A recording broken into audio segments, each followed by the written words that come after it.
अब हम चलते हैं हमारी दूसरी किताब which is written by doctor Joe Vitale और डॉक्टर जो विटाले अलोन क्योंकि पहली वाली जो किताब पढ़ी थी हमने जीरो लिमिट्स वो डॉक्टर ह्यूलन और डॉक्टर जो विटाले ने लिखी थी, लेकिन अभी भी इसमें जो ज्ञान दिया हुआ है वो डॉक्टर ह्यूलन का ही है ना, सोर्स वही है। यहाँ पे इन्होंने जो किताब भी लिखी है, राधा इन्होंने कहा था डॉक्टर ह्यूलन को मेरे साथ ये किताब लिखो, बट डॉक्टर ह्यूलन को लग रहा था कि नहीं, आई थिंक इस वर्ल्ड को थोड़ा और क्लीन कर देते हैं और जितना हमको ज्ञान देना था पिछली बार और तुमको वो हमने दे दिया है, अब तुम अकेले वेंचर करो। क्योंकि उन्होंने डॉक्टर जो विटाले को जिम्मेदार रखा हुआ था कि तुमको ये मूवमेंट को फॉरवर्ड लेके जाना है जिस भी तरीके से लिखने के माध्यम से, है ना, बोलने के माध्यम से।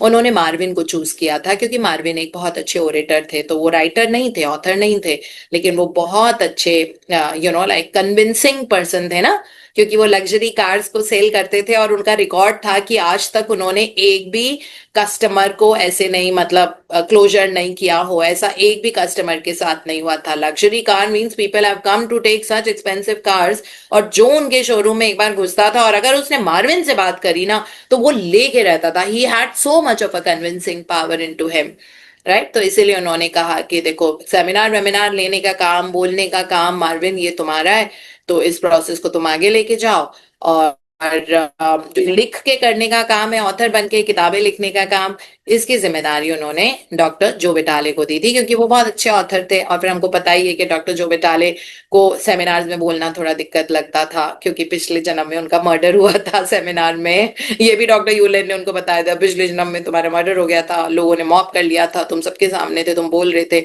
उसके बाद से डॉक्टर जो विटाले को खुद लग रहा था कि वो पब्लिक में जाके क्यों नहीं बोल पाते हैं, है ना। फिर उनको पता लग गया जब डॉक्टर ह्यूलन ने बताया कि अच्छा ये रीजन है इसके कारण, तो इसीलिए लिखने का काम इनका था, बोलने का काम मार्विन का था, है ना। मार्विन आज भी बड़े सेमिनार्स लेते हैं that way. So wonderful it is. और ये मोरना के बारे में है। इनफैक्ट इसमें मोरना की जो 4 फ्रेजेस वाली प्रेयर है वो है, उसको अगर इरेजर टूल के साथ आप यूज करोगे ना, जिंदगी में बहुत बदलाव आता है। सो हाँ जी, इसमें कल्पना पढ़ रहे हैं आज, कल्पना। Yes, ma'am, I'm here. Good morning, ma'am. Good morning, good morning. Is Mora crazy? The entire point of modern day Ho'oponopono is to delete the data in yourself. Dr. Joy Vitale. Mora जो Simon. जो विटाले, उनको ना जोई नहीं बोलते, Okay, ma'am. है ना। Joe जोई Vitale. मतलब बोलते हैं ना तो अर्थ थोड़ा बदल जाता है, आपको पता होगा ना। क्या हिरन के बच्चे को किसी को बोलते हैं ना, डियर है, कैंगरू। हाँ, कैंगरू, कैंगरू को जोई बोलते हैं, Kangaroo. ठीक है, हाँ। Dr. Mora Simona was an odd duck. Dr. Hugh Len thought so too at first. He walked out of her seminar 3 times. Even after he returned and sat through all the chatter about esoteric es- esoteric esoteric chatter about demons, elves, and spirits, he still thought she was crazy for 2 years. But something kept him with her, and he stayed loyal, a disciple of her updated brand, disciple a disciple disciple of her updated brand of Ho'oponopono until her death in 1922. 1992 22 कहाँ चले गए Yes, हम? ma'am, 1992. Yeah. So, one sec. So, this is a beautiful doctor जो विटाले ने जो यहाँ पे बोला है कि मॉडर्न डे होपोनोपोनो का में यही है कि हमको डेटा डिलीट करना, यही तो हमारा काम है। और क्या, ये क्लियरिंग एंड क्लेंजिंग टूल है ना। सो उन्होंने बताया कि मोर्ना सिमियोना जब शुरू शुरू में अपने सेमिनार्स और वर्कशॉप लेती थी, डॉक्टर ह्यूलेन को बिल्कुल पल्ले नहीं पड़ता था। उनको लगता था ये कहाँ फंस गया मैं मतलब उनको वो स्पिरिट्स की बातें कर रही हैं, कभी कुछ कर रही हैं। तो शुरू शुरू में वो 3 बार उन्होंने अटेंड करने की कोशिश की, अपने आप को पुश किया कि नहीं जाओ, सुनो, समझो, बट तीनों बार वो वापस आ गए। बट कुछ ऐसा था जिसके कारण वो कंटिन्यू रहे वहां पे। उनको बिकॉज वो डीमंस की बातें और वो सब वो बिल्कुल समझ में नहीं आती थी, तो उनको लगता था ये तो बिल्कुल क्रेजी वुमन है ना। बट कुछ ऐसा था जो उनकी तरफ उनको अट्रैक्ट कर रहा था और वो बार बार हर सेमिनार में उनके पास गए। और एक्चुअली मोर्ना सिमियोना हो ओपोनोपोनो की ब्रांड है। और उनके बाद ऑफ कोर्स डॉक्टर ह्यूलेन आए थे। एक्चुअली 3 लोगों को उस टाइम रेज किया था मोर्ना जी ने इस इन टीचिंग्स को, जो उनके बहुत स्टॉन्च डिसाइपल्स थे। है ना। उनको मोना सिमियोना ने बहुत अच्छे से रेस किया था, क्योंकि उनको भी पता था मेरे जाने के बाद अब इन टीचिंग्स को आगे लेके जाना है। तो उनमें से एक डॉक्टर ह्यूलन थे और दो और थे उनके साथ फ्रेंड्स। सो दैट वे तो उन्होंने फिर उस डॉक्टर ह्यूलन साथ में रहे मोना के टिल हर लास्ट डे, जब 1992 में मोना सिमियोना के बॉडी से उन्होंने ट्रांजिशन लिया था तब तक। या In 1976, Mora adapted the traditional Ho'oponopono practice of healing in a group of Healing Without Yourself. Mora was considered a kahwa or keeper of the secrets. She didn't keep them secret, though. She held classes and revealed them to anyone with a few dollars. Nurses often invited her to clean hospitals, but she didn't go with a bucket and broom. She went to dispel spirits who walked the halls, rode the elevator, all went right, or flushed toilets at will. Mora went to heal the hospital so that the nurses could have peace. Apparently, she was good. Nurses in other hospitals asked for the same service. या सो इसमें मोना के बारे में थोड़ा सा और introduction है कि 1976 में जो ट्रेडिशनल होओपोनोपोनो प्रैक्टिस था, तो उसमें ग्रुप हीलिंग्स करती थी वो। और मोना काहुना थी। काहुना एक्चुअली अगर हवाईयन में लिटरल ट्रांसलेशन में देखें तो कीपर ऑफ सीक्रेट्स होता है, बट ये नहीं है। It is the person of highest wisdom. अगर हम उसको मीनिंगफुली अगर ट्रांसलेट करें इंग्लिश में, so the person who has the highest wisdom and the power, वो कहा जाता है काहुना। सो वो काहुना थी the keeper of the secret. So it's not secret secret like मतलब वो मुझे किसी को नहीं बताना। अगर ये होता तो वो पूरी दुनिया आज होपोनोपोनो प्रैक्टिस कर रही है, सबको पता है, किताबें लिखी गई हैं, हमने पढ़ा, इतना सारा बुक्स और कंटेंट है ना। तो ये सब नहीं होता। तो वो सीक्रेट सीक्रेट नहीं है, वो एक्चुअली जैसे SITH में it means that she was the person of highest wisdom and intellect, है ना, जिस इंसान का ज्ञान चक्रा और सहस्त्र चक्रा खुला हुआ है। अगर हम इसको अपने योग शास्त्र में और हमारी भारतीय संस्कृति के हिसाब से बोलें कि जिनका ज्ञान चक्रा और सहस्त्र चक्रा, है ना, क्राउन चक्रा और थर्ड आई खुला हुआ है, उसको उस पर्सन को इंस्पिरेशंस आते हैं। उस पर्सन में कुछ स्पेशल क्वालिटीज होती हैं। That person can heal someone. अगर वो किसी को कुछ बोल देते हैं तो उनके जीवन में हो जाता है। और वो जो वर्ड्स अटर करते हैं उनकी 10 लाख गुना पावर होती है। तो वो थी मोर्ना काहुना उस टाइम हवाई में। तो इसीलिए उन्होंने कुछ सीक्रेट नहीं रखा। डेफिनेटली वो चार्ज करती थी, जैसे इसमें लिखा कि फ्यू डॉलर्स लेके वो सब लोगों को सिखा देती थी, है ना। उन्होंने अपने अंदर कुछ भी नहीं रखा था। तो she would, and very minimal payment she would take। Even doctor ह्यूलेन, है ना, $150 उनकी एक कंसल्टेंसी के होते थे। तो अपने जीवन बदलने के लिए $150 तो कुछ भी नहीं है ना, दैट वे। तो वो सब सब सिखा देती थी। अब वो क्योंकि क्लीनिंग करती थी, तो इसमें लिखा हुआ है नर्सेज उनको हॉस्पिटल बुलाते थे क्लीन करने। वो झाड़ू लेके नहीं जाते थे क्लीन, उसमें लिखा हुआ है not with bucket and broom. तो वो बाल्टी और झाड़ू लेके नहीं जाती थी क्लीन करने। क्लीनिंग करने का मतलब होता है दैट वहां पे जैसे हॉस्पिटल में बहुत सारे लोग होते हैं ना, दे पास अवे, जो ऑपरेशन टेबल पे जिनकी डेथ हो जाती है, जो रिकवर नहीं कर पाते, या जो बहुत बुजुर्ग होते हैं और वो लाइक बहुत लंबी इलनेस के बाद चले जाते हैं। तो उन लोगों का रूह, उनकी जो आत्मा होती है, वो उसी हॉस्पिटल में घूमती रहती है ना। जैसे यहाँ पे भी वो राम मनोहर लोहिया हॉस्पिटल में, तो उसमें एक सेगमेंट है जहाँ पे अजीबो गरीब चीजें होती है। कुर्सी है ना, वो वैसे खिसक जाती है अपने आप से और वो सब।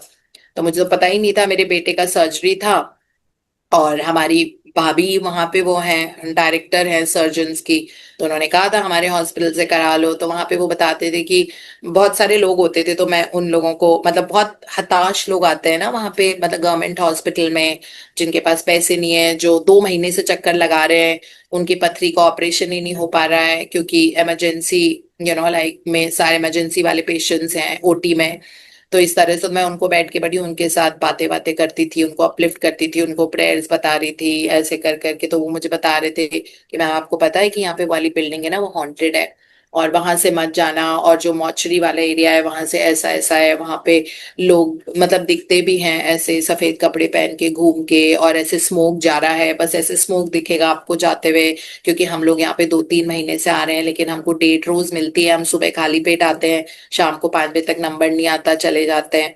ठीक है, तो ऐसे बहुत सारी मुझे वहां पे वो लोग बातें बता रहे थे, ऐसा होता है। तो हॉस्पिटल्स में ऐसा होता है ना, डिस्टर्ब्ड आत्मा है, जैसे कोई इस तरह का पर्सन है जो अपनी माँ से आखिरी मोमेंट नहीं मिल पाया, एक माँ है जो बच्चे से नहीं मिल पाई, है ना, तो वो बहुत ही अनरेस्टफुल स्पिरिट्स होते हैं, कोई जिनका स्पिरिट मतलब शरीर छोड़ देता है लेकिन उनको पीस नहीं मिलता। तो ऐसे बड़े सारे लोग होते हैं हॉस्पिटल में, मतलब जिनका ट्रांजिशन हो चुका होता है। तो ये लोग मोरना को बुलाते थे कि आके उनको क्लीन करो, और हॉस्पिटल को थोड़ा सा, because people use to feel scared, they use to feel frightened by all this happening.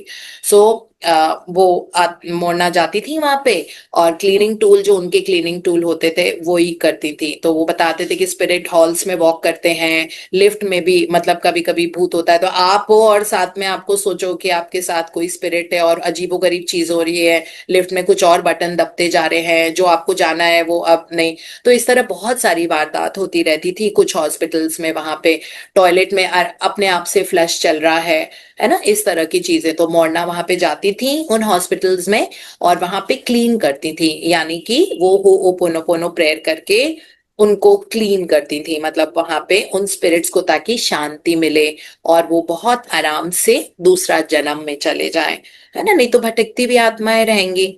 तो उनको उनको रेस्ट देना और उनको पीस में लाना, so that they can take a rebirth. तो मोरना ये वाला काम काफी करती थी, है ना। एंड यहाँ पे जैसे लिखा हुआ है, apparently she was really good, she was good with this work, because वो कहीं पे भी जाती थी तो उसके बाद वहां पे उस तरह की चीजें होने बंद हो जाती थी कि अब अपने आप पंखा ऑन हो गया, और आप देख रहे हो कि स्विच ऑफ था, अब ऑफ ऑन हो गया है, अब पंखा चलने लगा, अब फ्लैश चल रहा है, अब इस कॉरिडोर से कोई गया है, किसी ने कुछ कर लिया है ना, इस तरह की बहुत सारी चीजें वहां पे होती थी। तो लेकिन अब सब मोरना में ये पावर थी दैट वो जाके इस चीज को क्लीन कर पाती थी बहुत आराम से।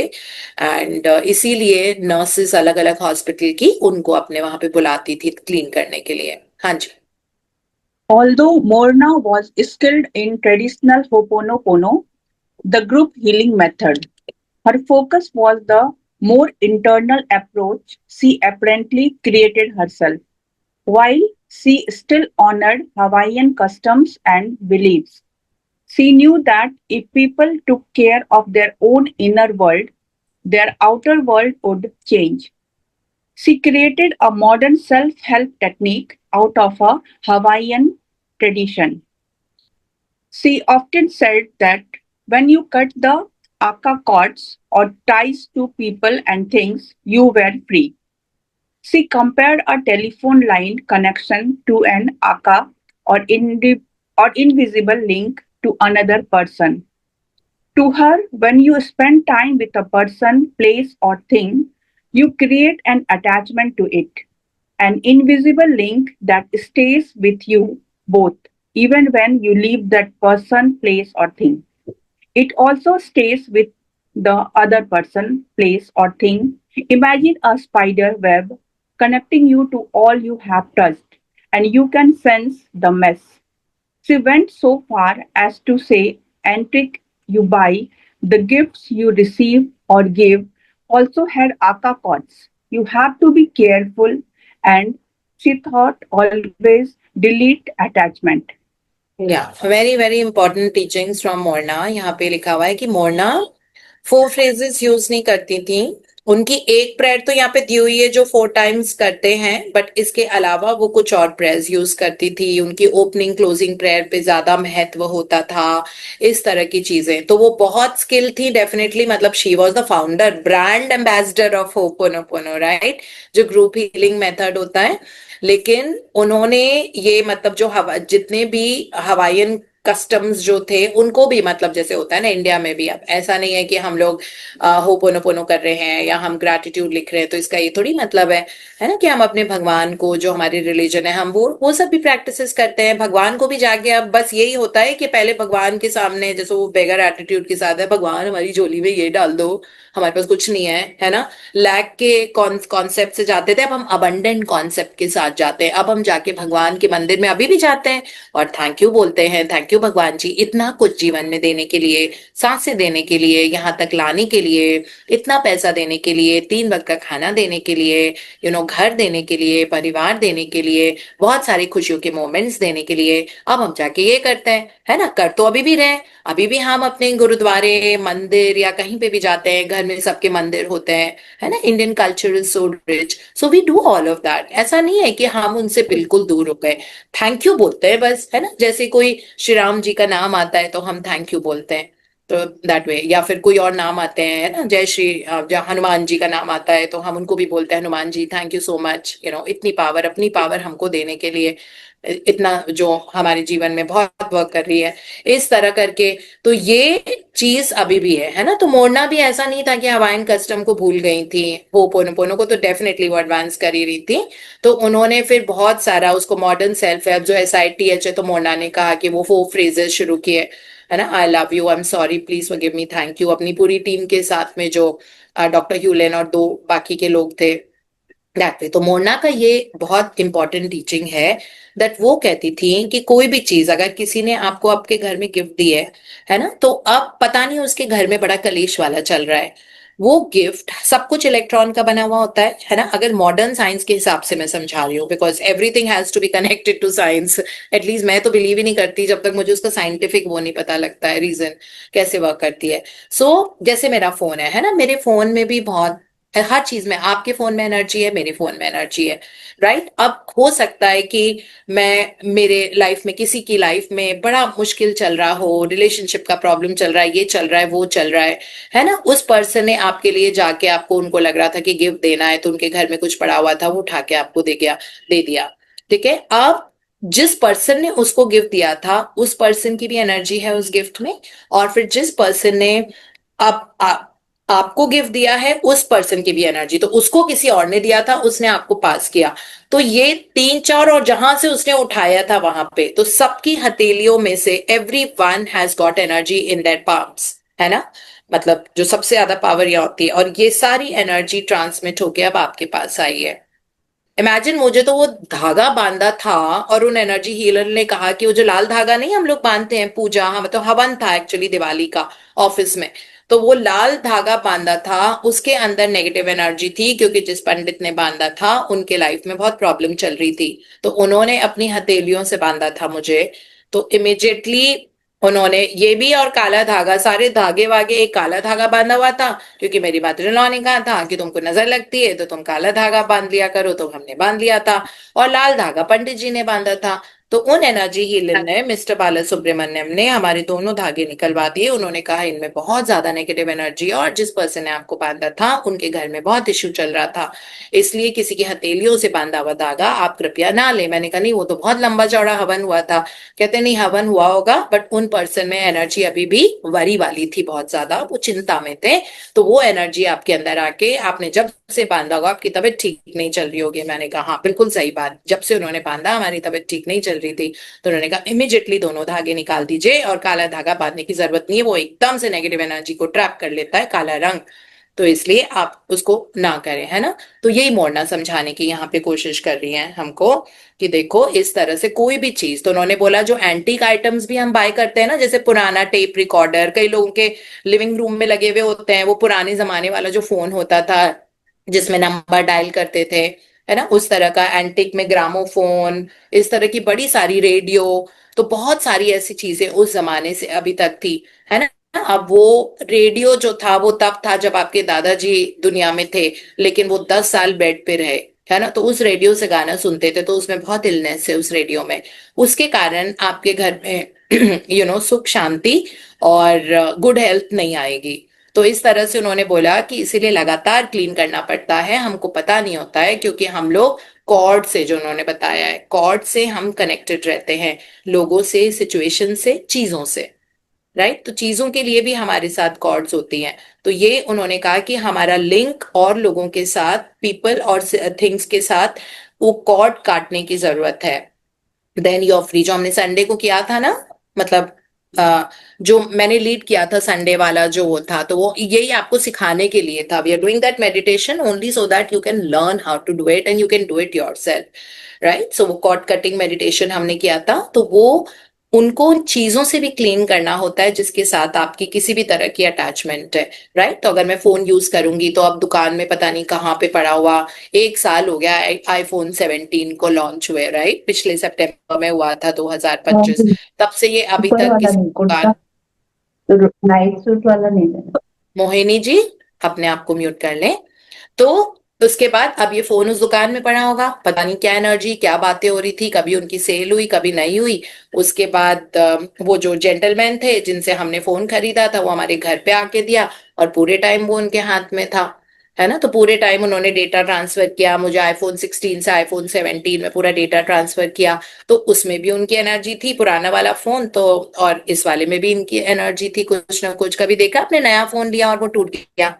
कभी देखा है आपने? आपने नया नया फोन लिया, आप बोलोगे कि वो नया फोन लिया मेरा चोरी हो गया, नया फोन लिया, क्योंकि उसको क्लीन नहीं किया था हमने। उसके अंदर कई लोगों ने उसको टच करके हमको दिया था, जिन लोगों की में भी अच्छी मेमोरीज, या जिनके साथ कुछ ना कुछ इश्यूज चल रहे थे, जिनकी अच्छी एनर्जी नहीं थी। और अच्छी एनर्जी तो किसी की भी खराब हो सकती है ना, हमारी भी खराब हो सकती है ना। आपकी भी हो सकती है कि कुछ दिक्कत हुई, पैसे चोरी हो गए, तो आपको बुरा लगेगा, तो आप उसी एनर्जी में जो चीज छू रहे हो, कर रहे हो। इसलिए कहते हैं ना, खाना वाना खाओ तो उसको प्यूरिफाई कर लो, क्योंकि वो अंदर जाके आपकी सेहत बना रहा है, आपकी सेल बना रहा है, आपका इम्यून सिस्टम बना रहा है ना। वो हमको अंदर से हेल्दी लग रहा है, तो उसको बहुत अच्छे से क्लीन कर लो। खाने को, मतलब खाने में अच्छे अच्छे नट डालो, पानी क्योंकि 100% एनर्जी एब्जॉर्ब करता है, तो उसमें आप बहुत अच्छी सी एनर्जी डालो कि thank you for giving me perfect health and nourishing me, है ना, and making me a very healthy person. Thank you मेरा विजन लाइक बहुत शार्प करने के लिए, कि मैं छोटे छोटे अक्षर भी बहुत आराम से पढ़ पाता हूँ। थैंक यू मेरे बालों को बहुत ही है डेंस और हेल्दी बनाने के लिए। ऐसी चीजें ही तो हम खाने और पानी को बोलते हैं ना, क्योंकि वो पूरी एनर्जी एब्जॉर्ब करते हैं। बट हर एक चीज में एनर्जी होती है। तो यहाँ पे मोड़ना ये बताने की कोशिश कर रही थी, चाहे वो पर्सन हो, प्लेस हो, थिंग हो, हमारे सबके साथ एनर्जेटिक कॉर्ड्स होते हैं। कॉर्ड है, एनर्जी के कॉर्ड है। तो इस तरह फिर उन्होंने समझाया है डॉक्टर जुवेटाले ने, जैसे मकड़ी का जाल होता है, तो उसमें होता है ना, हम स्ट्रिंग्स देखते हैं, इतनी सारी से पतले पतले से धागे होते हैं जो मकड़ी बनाती है जाल में, तो वो हमारे कनेक्टेड होते हैं सिचुएशंस और उस तरह से। तो उन्होंने कहा है दैट जो भी एंटिक्स हम खरीदते हैं, जो गिफ्ट्स हम रिसीव करते हैं, वो सब एनर्जेटिकली किसी और एनर्जी से भी कनेक्टेड होते हैं। सो she said that you can easily delete the attachments, जो कॉर्ड वाली, जो एनर्जेटिक अटैचमेंट्स और कॉर्ड्स होती हैं, उनको डिलीट कर देना चाहिए। बाय, अब तो हमारे पास 4 फ्रेजेस हैं, है ना, करने के लिए। और सिर्फ आई लव यू अगर आप बोलोगे, आपने ऑलरेडी उसकी एनर्जी चेंज कर दी। 3 बार अपने मन में आई लव यू करके अपने आप सब ठीक हो जाता है, राइट। सो ये भी बहुत इंपॉर्टेंट होती है। हाँ जी। I once had Dr. Hewland sign a baseball he had used in a presentation because I wanted his energy. I have a collection of materials owned by famous bodybuilder and movie star Steve Reeves because I wanted his energy. But what about the antique I own, about which I have no clear idea who had them along the generation they passed? I have to intentionally cut the ACA cords to those items, or else I may welcome their programming into my home. Yeah. So with this, we'll read only so much today. Thank you so much, Kalpana, and wishing your daughter a very happy birthday once again. And congratulations to you for all the efforts you've done in raising her. And thank you for reading so beautifully. Thank you so much. Thank you so much, ma'am. Thank you. Thank you. So यहाँ पे जैसे doctor जो विटाले बता रहे हैं that वो इतना ज्यादा इस चीज को बिलीव करने लगे थे, क्योंकि बहुत साल रहे थे ना डॉक्टर ह्यूलेन के साथ, तो इनको ये प्रैक्टिस बड़े अच्छे से समझ आने लगी थी। तो इन्होंने एक्चुअली, डॉक्टर ह्यूलेन और डॉक्टर जो विटाले ऐसे, मतलब किसी सेमिनार में थे जो डॉक्टर ह्यूलेन ले रहे थे, डॉक्टर जो विटाले दर्शक में बैठे हुए थे। तो एक्चुअली डॉक्टर ह्यूलेन ने उनसे बेसबॉल मांगी कि जस्ट गिव मी अ बेसबॉल, उनसे कहा था लेने के लिए। तो डॉक्टर ह्यूलेन ने उस बेसबॉल को अपनी हथेलियों में पकड़ा था, क्योंकि वो लोगों को कुछ समझाने की कोशिश कर रहे थे प्रेजेंटेशन में।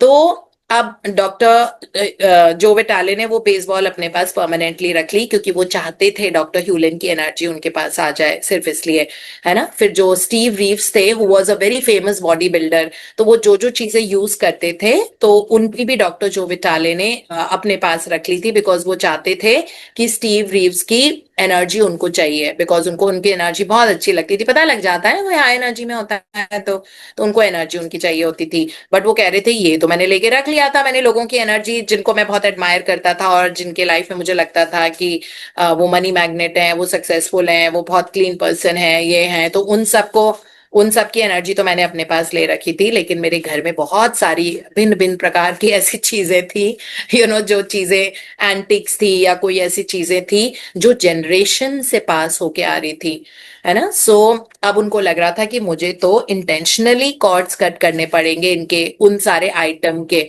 है ना, नहीं तो मैं उनकी एनर्जी अपने घर में वेलकम कर लूंगा।